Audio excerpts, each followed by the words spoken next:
सभी धर्मों में ऊपर में टॉप लेवल का डिसीजन लेने वाले कौन लोग हैं?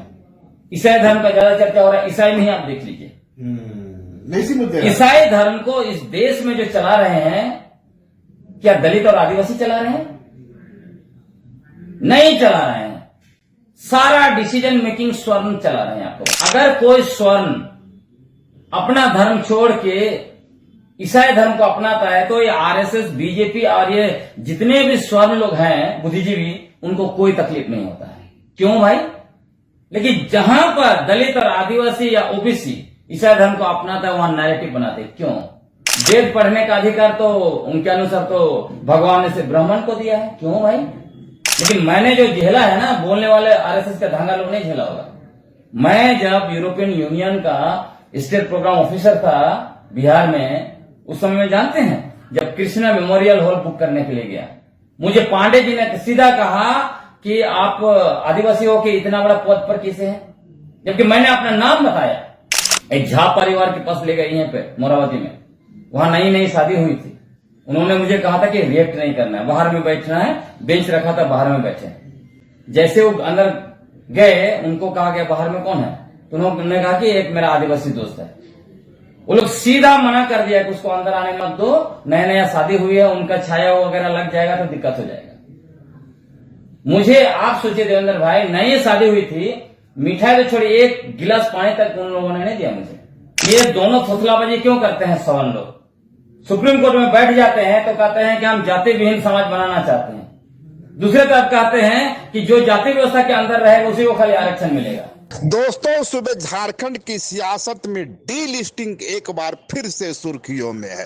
दरअसल जनजातीय सुरक्षा मंच की ओर से शिल्पी नेहा तिर्की सहित तमाम वैसे विधायकों के खिलाफ एक कोर्ट में एक याचिका दाखिल की गई है, खासकर शिल्पी नेहा तिर्की के विरोध में। और शिल्पी नेहा तिर्की का जो जाति प्रमाण पत्र है उसको चुनौती दी गई है। दरअसल जनजातीय सुरक्षा मंच की ओर से यह दावा किया गया है कि चूंकि शिल्पी नेहा तिर्की ईसाई धर्म से आती हैं और ईसाई धर्म में यानी क्रिश्चियन धर्म में कोई जाति नहीं होती, जब जाति ही नहीं होती तो फिर जाति प्रमाण पत्र कैसे निर्गत हुआ? इसके बाद यह एक बड़ा सवाल बन जाता है। और क्या वाकई जिस तरीके से जनजातीय सुरक्षा मंच का दावा है कि ईसाई कम्युनिटी को अपनाने के बाद चूंकि वहां जाति की कोई अवधारणा नहीं है, इसलिए जाति की पहचान मिट जाती है, यही सच्चाई है? या फिर यह एक थ्योरी है, एक सिद्धांत भर है? क्योंकि इस्लाम कहें, ईसाई कहें, दूसरे सारी कम्युनिटियों में जाति एक सच्चाई के रूप में सामने आती हुई दिखती है। यदि मुस्लिम धर्म की ही बात करें, मुस्लिम धर्म में मौजूदा वक्त में सैकड़ों जातियां हैं, जबकि मोहम्मद साहब ने पूरे मानवता को एक रहने का, एक करने का संदेश दिया था। कुछ इसी तरह ईसा मसीह का भी संदेश था, उनके द्वारा भी पूरे मानवता को एक मानने की पहल की गई थी। वह थ्योरी, वह सिद्धांत, वह फिलॉसफी अपने जगह सही हो सकती है, लेकिन क्या जमीन पर की सच्चाई वही है? क्या यह सच नहीं है कि धर्म बदलने के बावजूद जाति की पहचान नहीं मिटती और अंतोगत्वा आपकी जाति ही आपकी पहचान को रेखांकित करता है, पहचान को स्थापित करता है? इस मौजूदा दौर में जिस तरीके से जनजातीय सुरक्षा मंच, चंपाई सोरेन सहित तमाम लोगों के द्वारा डीलिस्टिंग के सवाल को उठाया जा रहा है, उछाला जा रहा है, उस वक्त में, उस दौर में ग्लैडस्टोन डुंगडुंग का यह जो बयान है या उनके साथ हमारी जो विशेष चर्चा है बेहद महत्वपूर्ण है। आप इस चर्चा को सुनिए और उसके बाद समझ में आएगा कि फिलॉसफी अपने जगह ठीक है, लेकिन जमीन की सच्चाई कुछ दूसरी नजर आती है। और जैसा कि ग्लैडस्टोन कह रहे हैं कि उनके साथ एक नहीं दर्जनों बार सिर्फ इसलिए अपमान किया गया, अपमानजनक स्थितियों का सामना उन्होंने किया क्योंकि वे एक आदिवासी समुदाय से आते थे। यह सामने वाले ने यह जानते हुए भी उनके साथ दुर्व्यवहार किया कि वह ईसाई हैं, क्योंकि सामने वाले की नज़र में ईसाई उनकी पहचान नहीं है, क्रिश्चियनिटी उनकी पहचान नहीं, उसकी पहचान जो है वह है आदिवासी। और इसी आदिवासी पहचान पर उनके सम्मान को ठेस पहुंचाने की कोशिश की गई। सुनिए ग्लेडसन डुंगडुंग इस मामले में क्या बोलते हैं। देश में जितने भी धर्म है आप उठा के देख लीजिए, उसमें आप देखिएगा असल में यह एक चाल है स्वर्णों का शासन करने का। सभी धर्मों को देखिए, एकाध भी अपवाद हो सकता है, सभी धर्मों में ऊपर में टॉप लेवल का डिसीजन लेने वाले कौन लोग हैं? ईसाई धर्म का ज्यादा चर्चा हो रहा है, ईसाई में ही आप देख लीजिए। इसी मुद्दे ईसाई धर्म को इस देश में जो चला रहे हैं, क्या दलित और आदिवासी चला रहे हैं? नहीं चला रहे हैं। सारा डिसीजन मेकिंग स्वर्ण चला रहे हैं, आपको बता दें। जो हिंदू समाज से स्वर्ण बिल्कुल। और मैं आपको ये भी बताना चाहता हूं, अगर कोई स्वर्ण अपना धर्म छोड़ के ईसाई धर्म को अपनाता है तो ये आरएसएस, बीजेपी और ये जितने भी स्वर्ण लोग हैं, बुद्धिजीवी, उनको कोई तकलीफ नहीं होता है। क्यों भाई? लेकिन जहां पर दलित और आदिवासी या ओबीसी ईसाई धर्म को अपनाता है, वहां नैरेटिव बनाते हैं। क्यों? अभी देखिए झारखंड में आप देखिएगा, बड़ा बड़ा ईसाई धर्मगुरु आपका पंजाब से आ रहा है, यूपी से आ रहा है, कहां से आता है धर्म प्रचार करने यहां पर। आदिवासियों से लाखों रुपया उगाही करके चला जाता है, उस पर कोई बातें नहीं होती है। माने एक स्वर्ण आदि जो दलित ईसाई धर्म में जाता है तो भी उसकी सुपरमेसी। बिल्कुल, आपको मैं बता रहा हूं, आप चले जाइए ना, मैं आपको इसका बता रहा हूं, बॉम्बे में बजाते वहां का स्वर्ण लोग जो ईसाई धर्म को मानते हैं, डायरेक्ट जो है कि धर्मगुरु से मांग किया, क्योंकि वहां जहां के जो आदिवासी और दलित जो भी दूसरों के घरों में से कुछ काम करते होंगे, दिखने भी काला कलौठ है, तो सीधा उन्होंने मांग किया कि यदि आपने हमारे लिए अलग से मिसा नहीं किया और इनके साथ ही हमको जो है कि कॉमनियन दिया, तो हम आपका चर्च जाना बंद कर देंगे। बड़ी बात है। उसके बाद उन्होंने अलग से उनके लिए व्यवस्था किया। तमिलनाडु अब चले जाइए, दलित क्रिश्चियन के लिए अलग से जो है कि कब्र बना हुआ है, दूसरों के लिए अलग कब्र। आप सब जगह उसी तरह आप चले जाइए ना, आप सिख के पर चले जाइए, जो सिख दलित है उनके साथ कैसे भी भेदभाव होता है, वो लोग अपने दर्द बताएंगे आपको। बौद्धों के साथ भी बिल सारी जगह, मैं तो कह रहा हूं, सिख में जाइए, कोई भी धर्म उठा के चले जाइए, उनका टॉप डिसीजन मेकर्स कौन है। यहां आपको ये भी दिखाई देगा, कुछ लोग बोल सकते हैं कि झारखंड में तो बहुत सारे बिशप तो आदिवासी बिशप है, लेकिन डिसीजन मेकिंग में कितना रोल उनका है। आप सोचिए कि एक व्यक्ति को कार्डिनल तक बैठाया गया, लेकिन देश में जहां 6-7 कार्डिनल है, एक आदिवासी कार्डिनल क्या कर लेगा? आपको यहीं पर इस बार रांची का आर्च बिशप बनने के लिए गोवा का स्वर्ण जो है कि पूरा एड़ी चोटी एक लगा के रखा था। ये तो मान लीजिए कि ऊपर से ये आया कि चलो नहीं, झारखंड आदिवासी राज्य है, इसलिए एक आर्च बिशप तो कम से कम आदिवासी होना चाहिए। तो बड़ा विस्फोटक बात। बिल्कुल, मैं आपको बता रहा हूं ना, तो ये सच्चाई है। इसलिए हिंदू धर्म का देख ले, पूरा का पूरा धर्मगुरु की कौन लोग है। इवन आप पढ़ लीजिए ना, वेद पढ़ने का अधिकार तो उनके अनुसार तो भगवान ने से ब्राह्मण को दिया है। क्यों भाई? ये सब जगह उसी तरह आप देखिएगा, ये भी मैं आपको बता दे रहा हूं, ना सिर्फ धर्म का बात, जो लोग मीडिया से बच जाते हैं स्वर्ण, फिर क्या एनजीओ जगत चले जाते हैं। पूरा सोकॉल्ड सिविल सोसाइटी जिसको लोग बोलता है एनजीओ जगत है, सारे फंडिंग एजेंसी में ये लोग बैठे पड़े हैं। कौन एनजीओ को कितना पैसा देना ये डिसाइड करते हैं। अगर कोई आदिवासी एनजीओ चलाता है उसको पैसा नहीं मिलता है, मिल गया अगर आपका दोस्ती अगर कोई स्वर्ण से अच्छा है तभी मिलेगा। ये नेक्सस जो है ना, आपका मामला क्या है कि जाति बदल दलित समुदाय के लोग यदि ईसाई बनते तो भी उस छुआछूत से मुक्त नहीं। मैंने बोला ना आपको एग्जाम्पल दे दिया। मैं खुद गवाह हूं उसका। मैं आपको बताता हूं, मध्य प्रदेश में एक बहुत बड़ा कॉन्फ्रेंस हुआ था, आदिवासी टॉपिक पर मुझे भाषण देने के लिए बुलाया गया था। वहां एक भी आदिवासी नहीं थे, ईसाई धर्मगुरु। जब बाहर में निकला तब एक ईसाई धर्मगुरु, आदिवासी ईसाई धर्मगुरु मिला, मतलब आदिवासी जो ईसाई धर्म का फादर था। मैंने उनको पूछा कि यहाँ आदिवासियों पर डिस्कशन हो रहा था, आप वहां पे क्यों नहीं थे? तो उन्होंने कहा वो हमारा नहीं था, वो तो उनका था। समझ रहे हैं? छोटा मोटा चीज नहीं, मैं खुद आपको बता रहा हूं। हमको हमेशा बोलता है ईसाई ईसाई ईसाई, आदिवासी नहीं है, ईसाई है। लेकिन मैंने जो झेला है ना, बोलने वाले आरएसएस का धांगा लोग नहीं झेला होगा। मैं जब यूरोपियन यूनियन का स्टेट प्रोग्राम ऑफिसर था बिहार में, उस समय में जानते हैं जब कृष्णा मेमोरियल हॉल बुक करने के लिए गया, मुझे पांडे जी ने सीधा कहा कि आप आदिवासी हो के इतना बड़ा पद पर कैसे हैं, जबकि मैंने अपना नाम बताया, लेकिन उसने ये नहीं सोचा कि ये तो ईसाई धर्म को मानता, अभी तो आदिवासी नहीं रहा, लेकिन उसने बोला तुम आदिवासी हो कितना बड़ा। और उसके बाद राष्ट्रीय सहारा का एडिटर, मैं मीडिया वालों को कॉन्फ्रेंस कर रहा था, उनको मैंने उद्घाटन करने के लिए आमंत्रित करने गया था, वो इनकार कर गए। फिर से उन्होंने कहा कि तुम आदिवासी हो कि इतना बड़ा पद पर क्यों, मैं नहीं आऊंगा। रांची में जब हमारे दोस्त मुझे बोले कि तुम लोग बहुत बोलते हो कि झारखंड हमारा है, हमारा, चलो दिखाते हैं कि तुम लोग के बारे में जो लोग भी बिहार का नदी पार से आए हैं वो लोग क्या सोचता है। एक झा परिवार के पास ले गए यहीं पे मोरावती में, वहां नई शादी हुई थी, उन्होंने मुझे कहा था कि रिएक्ट नहीं करना है, बाहर में बैठना है, बेंच रखा था बाहर में बैठे। जैसे वो अंदर गए उनको कहा गया बाहर में कौन है, तो उन्होंने कहा कि एक मेरा आदिवासी दोस्त है। वो लोग सीधा मना कर दिया कि उसको अंदर आने मत दो, नया शादी हुई है, उनका छाया वगैरह लग जाएगा तो दिक्कत हो जाएगा। मुझे आप सोचिए देवेंद्र भाई, नई शादी हुई थी, मिठाई तो छोड़िए एक गिलास पानी तक उन लोगों ने नहीं दिया मुझे। उसके बाद थोड़ा देर में वो निकले, उसके बाद हम लोग निकल के आए। तो इस पर एक सवाल जो आ रहा है सामने से, अब वो लोग सवाल करते हैं आदि यहाँ पे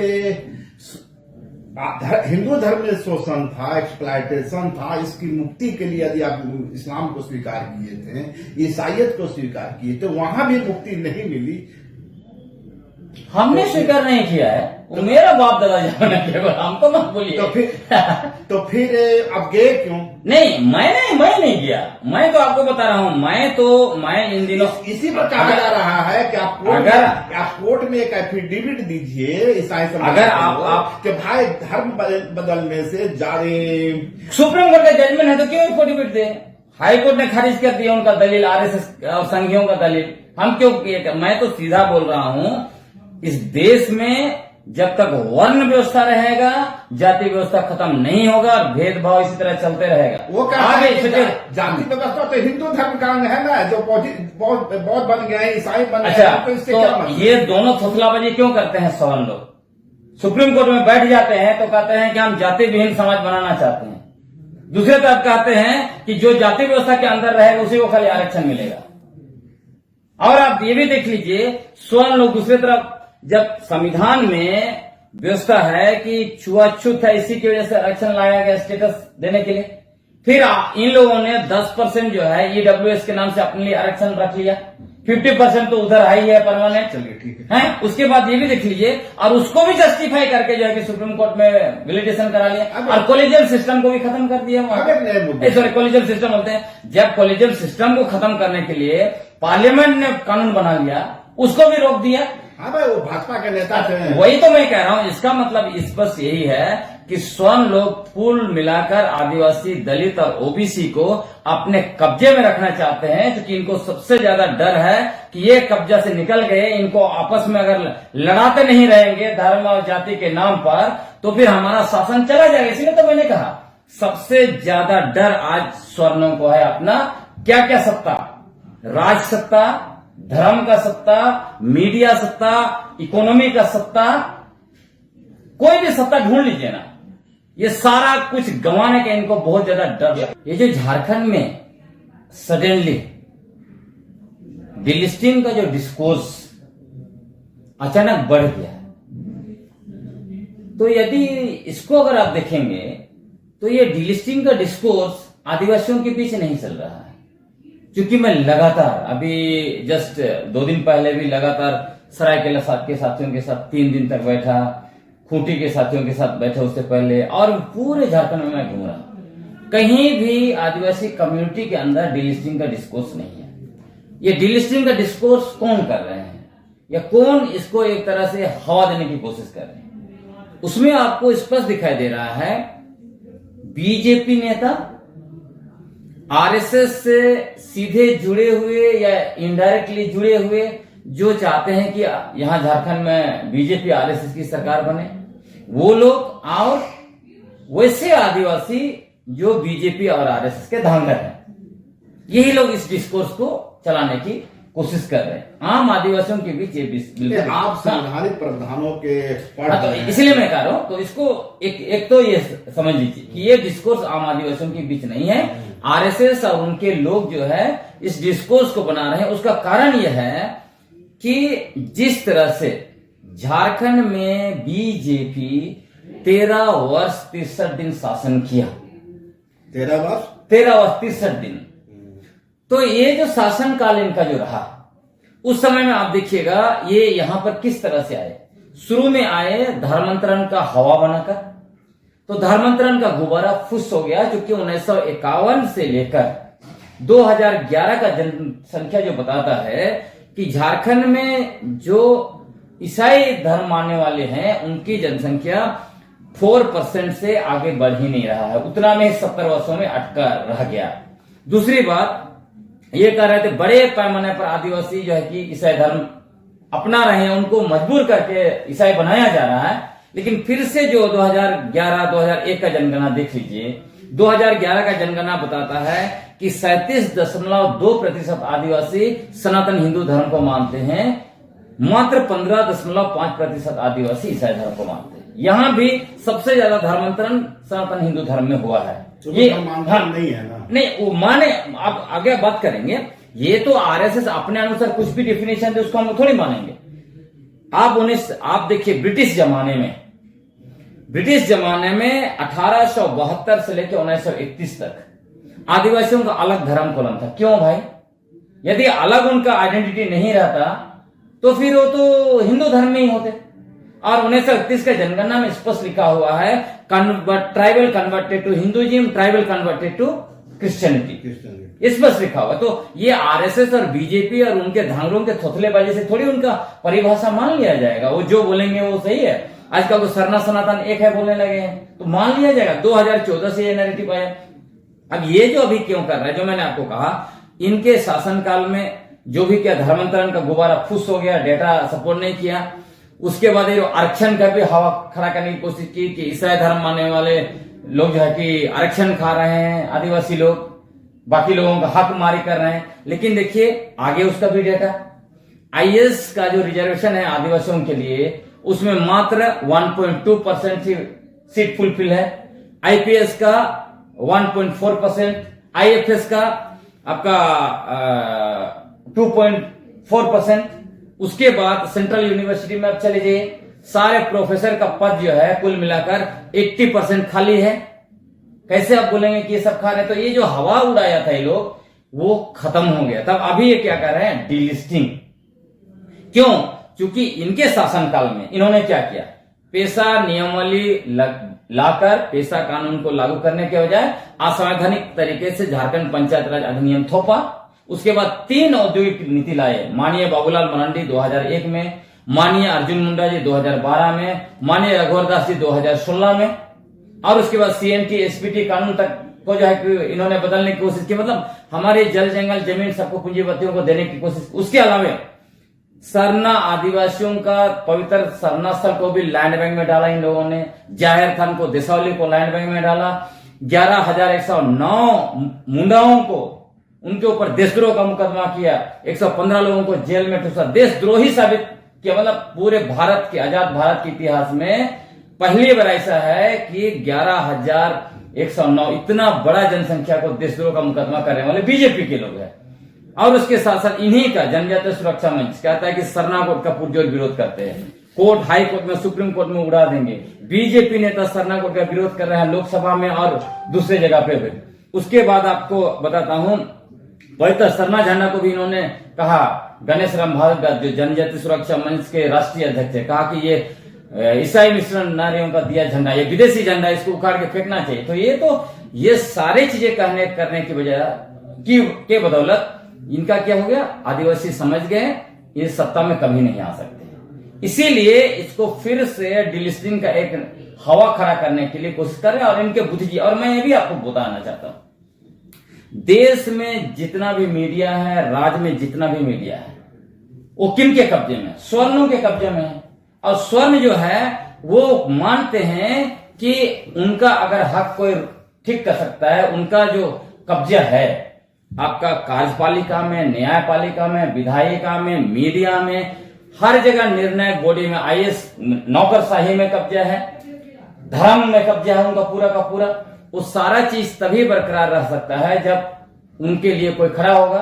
तो ये मानते हैं कि आरएसएस जो है कि उनका सबसे बड़ा रक्षक है और उनका ही पॉलिटिकल विंग बीजेपी। तो इसीलिए ये पूरा कुनबा जो है लगा हुआ। और आपको मैं बताता हूं, असल में इनको पता चल गया है कि इनका सत्ता जाने का सबसे ज्यादा खतरा मंडरा रहा है आर्यों का, और ये स्वर्णों कार्यों के जो वंशज। क्यों? 2018, 19 और 24 में जो डीएनए रिपोर्ट आया जिसने साबित कर दिया कि इनके पुरखे यूरेशिया से आए थे, विदेशी थे। और 5 जनवरी 2011 को सुप्रीम कोर्ट ने भी कहा कि देश का 8% आदिवासी को छोड़ के सब लोग या तो आप्रवासी हैं या आक्रमणकारी हैं, आक्रमण करके इस देश में आए थे। तो सारा चीज जब पत्ता खुल गया, और उससे भी रिसेंट में आप देखिए जब यूजीसी रेगुलेशन एक्ट 2026 आया और इसको लेके देश भर के खासकर ओबीसी युवा जिस तरह से एग्रेसिव हैं, यहां तक वो जेएनयू जैसे यूनिवर्सिटी में नारा लगा रहे हैं विदेशी ब्राह्मण वापस जाओ, तो इससे ये लोग डरे हुए हैं। जिस दिन आदिवासी, ओबीसी और एससी एक हो गया, स्वर्णों का सत्ता चला जाएगा। और यही डर से ये कुछ नैरेटिव बना रहे हैं। क्योंकि आप देखिएगा ये लोग क्या दिखा रहे थे, दलित, आदिवासी, ओबीसी को क्या दिखा रहे थे, तुम्हारा सबसे बड़ा दुश्मन कौन लोग है? मुसलमान। दूसरा बड़ा दुश्मन ईसाई। अभी आदिवासी, दलित और ओबीसी को समझ में आया कि सबसे बड़ा दुश्मन तो स्वर्ण है। इसलिए है कि वर्ण और जाति व्यवस्था स्वर्णों ने थोपा। दलित महिलाओं से स्तन टैक्स किसने लिया? स्वर्ण राजा ने लिया। दलितों के साथ छुआछूत भेदभाव किसने किया? उनको शूद्र, अतिशूद्र और दानव किसने घोषित किया? यही लोग किए। कोई मुसलमान और कोई ईसाई लोग तो किया नहीं। तो ये सब चीजें पता। और सबसे बड़ी बात, ये लोग फर्जी नैरेटिव देते हैं। जैसे गर्व से कहो हम हिंदू हैं, तो दलित, आदिवासी, ओबीसी जो हिंदू धर्म को मानते हैं उनको लगता था सचमुच में हमको गर्व करना है। लेकिन जैसे ही यूजीसी रेगुलेशन का विरोध हुआ, आरक्षण का विरोध हुआ, जब एक तरफ आप कहते हैं गर्व से कहो हम हिंदू हैं, तो आदिवासी को, दलित को, ओबीसी को संरक्षण देने में स्वर्णों को तकलीफ क्यों होता है? जब उनको आरक्षण के तहत अधिकार दिया जाता है तो कहता है आरक्षण देश तोड़ने वाला है। तो जहां अधिकार देने की बारी होती है तो सीधा सीधा दलित, आदिवासी, ओबीसी पर ये लोग हमला करते हैं। तो सब कुछ खुल गया है। तो इसीलिए अब इनको लग रहा है नया नैरेटिव बना। तो उसी तरह इधर देखिए क्या नैरेटिव बनाया। सरना सनातन एक है, संताल सनातन एक है। ये सारे फर्जी नैरेटिव जो हैं ये बना के कोशिश करते हैं कि इनको आपस में लड़ाते रहो। क्योंकि ये स्पष्ट है, आप सोचिए कि 15% सवर्ण इतने लंबा समय तक 85% आदिवासी, दलित और ओबीसी पर शासन कैसे कर रहे हैं? ये बहुत सोचने वाली बात है ना। आज हर जगह देखिएगा 70% से ऊपर अपर जुडिशियरी, सुप्रीम कोर्ट देखिए 99% स्वर्ण जजेस। वो ठीक है कलेक्शन भाई, पर मेन सवाल है कि संवैधानिक प्रावधान क्या कहता है? क्या वास्तव में संविधान का प्रावधान इस बात की इजाजत देता है कि यदि कोई ट्राइबल्स जनजाति समूह से आने वाला व्यक्ति हिंदू, बौद्ध और सिख से बाहर जाता है तो उसे मिलने वाला जो संवैधानिक संरक्षण है, आरक्षण, उसे समाप्त कर दिया जाएगा? और बड़ी बात मैं फिर जो ये पूछ रहा हूं कि क्या वास्तव में गैलेक्सन ने जब धर्मांतरण किया तो नस्ल के आधार पर या जाति के आधार पर उसका जो शोषण हो रहा था, क्या गैलेक्सन को उससे मुक्ति मिल गई या दूसरे दलितों को? आपको मैं आप बताता हूं। ये जो हवा उड़ाते हैं कि वर्ण और जाति व्यवस्था सिर्फ हिंदू धर्म में है, खासकर जाति व्यवस्था, इसलिए उनको खाली संरक्षण देना है, बाकी उसमें से दूसरा धर्म को अपना लेते हैं, वो जो है कि जाति व्यवस्था मुक्त हो जाती है। जाति मुक्त है और जाति व्यवस्था के अलावा शोषण, अत्याचार से मुक्त हो जाते हैं। पहली बात तो यह है, सबसे बड़ी बात, कि वर्ण और जाति व्यवस्था के तहत आदिवासी हम लोग आते ही नहीं। हम लोग अलग कबीलाई व्यवस्था है जो समानता पर आधारित है और इसीलिए हमारे ऊपर यह व्यवस्था लागू नहीं होता। इसलिए जब हिंदुओं के लेके जो 4 कानून है, चाहे उत्तराधिकार कानून का बात हो, हिंदू मैरिज एक्ट के बाद का बात हो या एडॉप्शन का बात हो, हाँ, तो ये सारे जो कानून है उसमें स्पष्ट लिखा हुआ है ये शेड्यूल ट्राइब पर लागू नहीं होगा। और उसमें देख लीजिए ये जैन, बौद्ध, सिख, भले हिंदू धर्म से अलग कोड मिला है इनको, उसके बावजूद हिंदू धर्म से संबंधित ये चारों कानून उन पर लागू होते हैं, उन पर लागू होते हैं। एक बात तो वो है। दूसरी बात, जब संविधान में ही व्यवस्था है, आपको पिछले बार भी मैंने बताया था कि 10 अगस्त 1950 को अनुसूचित जाति आदेश जारी किया गया। उसमें स्पष्ट लिखा हुआ है कि जो दलित, जो अनुसूचित जाति का व्यक्ति हिंदू और ये 3 धर्म को छोड़ के किसी और धर्म को अपनाएगा तो उनका आरक्षण खत्म हो जाएगा, क्योंकि वो वर्ण और जाति व्यवस्था के तहत आते हैं और उसी के तहत उनको अछूत कहा गया। इधर जो है 6 सितंबर 1950 को अनुसूचित जनजाति संविधान आदेश जारी किया गया, उसमें ये व्यवस्था नहीं है। अब जो है मसला ये है, मैं तो ये सुन के दंग रह जाता हूं, जब झारखंड का कोई बड़ा बुद्धिजीवी, विद्वान, बड़े संपादक ये बात कहे कि आदिवासियों को कोर्ट जाना चाहिए, ये सब आग लगाने वाली बात हम कहेंगे। या तो दूसरी बात, सच्चाई नहीं जानते तो इतना बड़े संपादक कैसे बन गए। या तो जानबूझ के, क्योंकि इस मामले में 3 फैसले आए हैं। सबसे प्रथम जो फैसला आया, बल्कि इनफैक्ट 4 फैसला आया, लेकिन 3 पर हम जिक्र करते हैं। उसमें बाबा कार्तिक उरांव बनाम डेविड मुंशी, वो जैसे ही लोकसभा चुनाव हारे थे आपका लोहरदगा से, वो इसी बात को चुनौती दिया था और ये इलेक्शन ट्राइब्यूनल में वहां खारिज हो गया। तब जाके पटना हाईकोर्ट गए, वहां खारिज हो गया। वो क्या बोल रहे थे, जो ईसाई धर्म को अपना लिया और अपनी भाषा, संस्कृति सब कुछ से अलग हो गया, इसलिए जो है कि वो एसटी रिजर्वेशन सीट का हकदार नहीं है। इस मामले में मैं 2-3 मार्केबल चीज आपको बताता हूं। आपका कार्तिक उरांव वाला फैसला जो आया आपका पटना हाईकोर्ट का, एक बात तो ये कहता है उसमें कि उरांव ईसाई भी कुछ आदिवासी पर्व त्योहार को मानते हैं जो ईसाई धर्म से बिल्कुल इतर है। कोर्ट ने स्वीकार कर लिया इसको। आज भी आप जाएंगे तो मिलेगा। इवन जो शादी के बाद या शादी से पहले जो रस्म होता है, जैसे आपको बताता हूं, एक आदिवासी जो ईसाई धर्म को मानता है, पहले क्या क्या रस्म होता है। आदिवासी कबीलाए में जिस तरह से होता है, लड़की देखने जाते हैं, छोटा मेहमानी, बड़ा मेहमानी, ये लोटा पानी, ये सब क्या ईसाइयों का ये है रीति रिवाज। बिल्कुल। उसके बाद सिर्फ चर्च में ही शादी करते हैं। चर्च से शादी करने के बाद जब ले जाता है, तब भी देखिए कन्या को जो है कि पत्तल से चलवा रहा है, उसको या तो बांस का टोकरी में चलवा के अंदर घुसाया, पैर सब धोया। ये क्या ईसाइयों का रीति रिवाज है?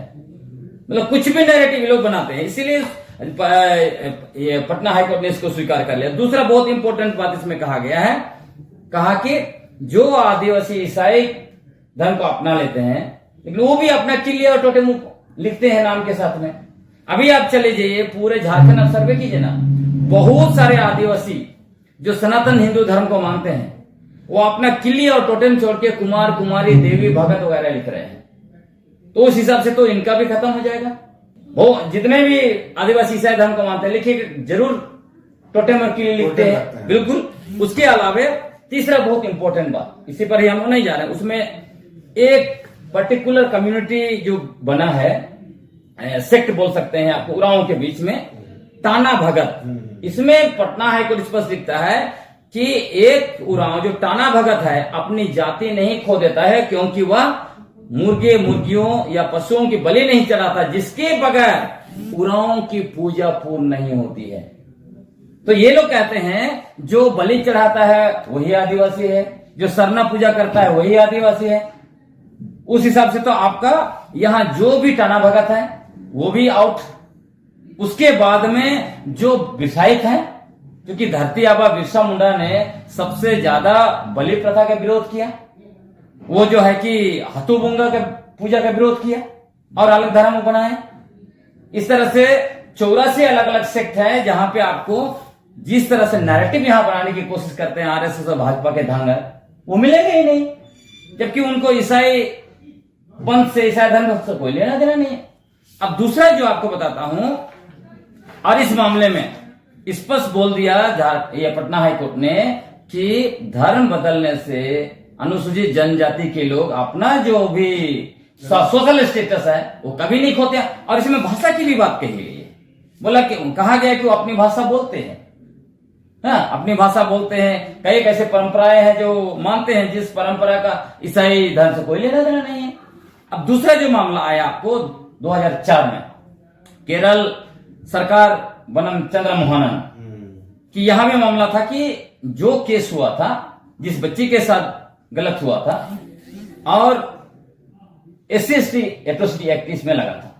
तब जब ये केरल को हाईकोर्ट में गया तो केरल हाईकोर्ट ने यही मामला कहते हुए कि भाई इनके पुरखे जरूर 200 साल पहले ईसाई धर्म को अपनाए थे, लेकिन भी वो अपना जाति नहीं खोते, नस्ल नहीं खोते, इसलिए कि उनका अपना परंपरा भाषाएं जो है कि अभी भी बरकरार है। इसको केरल सरकार ने चुनौती दिया था सुप्रीम कोर्ट में, उसके बावजूद सुप्रीम कोर्ट में इसमें स्पष्ट कहा। फिर सुप्रीम कोर्ट ने बस एक लाइन कहा जिसके बारे में लोग बार बार हाईलाइट करते हैं, कहते हैं कि अगर ऐसा है तो केस टू केस देखा जाना चाहिए। और कौन देखेगा? सरकार नहीं देखेगी, ये जो है कोर्ट देखेगा जिला का। अच्छा, तो अगर ये केस टू केस कोर्ट में लेके जाइएगा तब तो जितने लोगों का जो है सर्टिफिकेट में कुमार कुमारी देवी लिखा है तो ये तो खत्म हो जाएंगे ऐसे ही। अब तो अपना मूल टोटम ही छोड़ दिए, तो कैसे जो है कि आप कह रहे हैं कि और ये सरना सनातन एक है बोल के नैरेटिव बनने से थोड़ी ये सब चलेगा, फर्जी नैरेटिव नहीं चल सकता।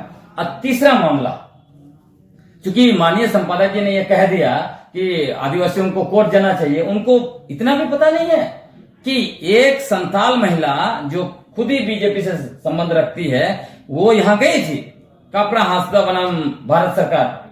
आपका ये मामला जो है मैं बताता हूं 2008 में सामने कोई हो हंगामा करते, कौन लोग रहते? वही तो। ये जितने लोग आग लगाते हैं, इनके बच्चे आराम की जिंदगी जी रहे हैं, बड़े बड़े ओहदे पे हैं, मलाई मार रहे हैं। यही तो दलित, आदिवासी और ओबीसी को जानना है। यदि आप ऐसे नहीं जानोगे तो हम लोग जो है कि ऐसे ही जाएंगे, मिटते जाएंगे, और जो है कि इनका 15% स्वर्णों का सत्ता हमेशा जो है कि बरकरार रहे। तो ये थे हमारे साथ ग्लेडसन डुंगडुंग, जिन्होंने हमेशा की तरह एक मुखर रूप से आदिवासी समाज का अपना पक्ष रखा, इस दावे को खारिज किया कि धर्म बदलने से उसकी नस्ल नहीं बदल जाता, उसकी जाति नहीं बदल जाती, और साथ ही जातीय या नस्ल के आधार पर जो शोषण होता है उससे मुक्ति भी नहीं मिलती। लाइव लगातार के वीडियो को लाइक करें, सब्सक्राइब करें और बेल आइकन को दबाना न भूलें।